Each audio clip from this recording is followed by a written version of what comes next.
بسم اللہ الرحمن الرحیم۔ السلام علیکم دوستو، آپ دیکھ رہے ہیں دیسی ہیلتھ سینٹر۔ دوستو قبض ایک ایسی بیماری ہے جس کو بیماریوں کی ماں کہا جاتا ہے۔ آج اس بیماری میں ہر چوتھا شخص مبتلا ہے۔ اگر پخانہ معمول کے مطابق نہ آئے، دوسرے یا تیسرے روز آئے تو سمجھ لے کہ آپ بھی اس بیماری میں مبتلا ہیں۔ پخانہ وقت پر نہ آنے پر طبیعت باری باری محسوس ہوتی ہے اور بھوک بھی کم لگتی ہے، کیونکہ اگر آنتوں میں کھانے کی جگہ نہ ہو تو نئی غذا داخل ہونے کا امکان نہیں ہوتا، اور جب ہم غذا نہیں کھائیں گے تو توانائی نہیں ملے گی۔ ضرورت سے زائد کھانا کھانے میں بھی اکثر بد ہضمی اور قبض جیسی شکایات ہو جاتی ہیں، لیکن اگر بر وقت علاج نہ کروایا جائے تو بیماری بڑھ سکتی ہے۔ بہت سے لوگ تلی ہوئی چٹ پٹی غذا کھانے کو ترجیح دیتے ہیں جو وہ قبض کا باعث بنتی ہے۔ کھانا کھانے کے بعد مسلسل بیٹھے رہنے سے بھی قبض کی شکایات ہو جاتی ہیں۔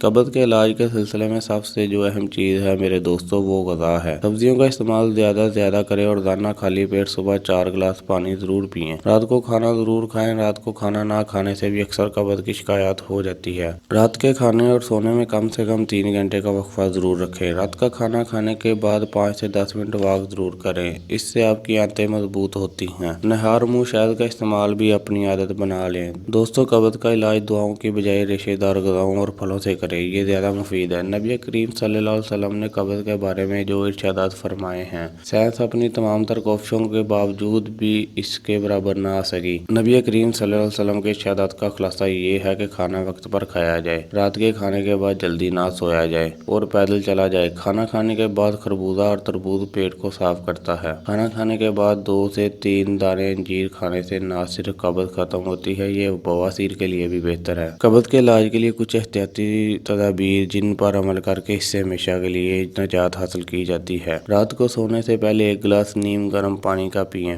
اسبگول کا چھلکا دودھ یا پانی کے ساتھ استعمال کریں۔ آڑو، امرود اور انگور روزانہ کھائیں۔ اخروٹ قبض کی صورت میں فوری آرام پہنچانے کا ذریعہ ہے۔ یہ معدے میں پہنچ کر حرکت کرتا ہے اور فضلے کو آگے کی طرف دھکیلتا ہے۔ ناشتے میں ایسی چیزیں شامل کریں جس میں فائبر کافی زیادہ تعداد میں پایا جاتا ہو، جیسا کہ دودھ، لوبیا، انجیر، خرمانی، دلیا، ناشپاتی، آلو بخارا وغیرہ۔ ان سب میں ریشہ وافر مقدار میں پایا جاتا ہے۔ یہ آپ کے ناشتے میں ضرور شامل ہونی چاہیے۔ دوستو اگر ان چیزوں کے استعمال کے باوجود قبض ختم نہیں ہو رہی تو یہ آنتوں میں سوزش یا اپینڈکس کی علامت ہے، تو ایسی صورت میں آپ کسی ماہر ڈاکٹر سے اپنا چیک اپ ضرور کروائیں۔ ناظرین، یہ تھی قبض کی صورت میں ہونے والی کچھ احتیاطی تدابیر۔ ان پر عمل کر کے آپ قبض سے ہمیشہ کے لیے نجات حاصل کر سکتے ہیں۔ دوستو میرے چینل دیسی ہیلتھ سینٹر کو لائک کریں، سبسکرائب کریں اور میری ویڈیو کو شیئر کریں۔ اللہ حافظ۔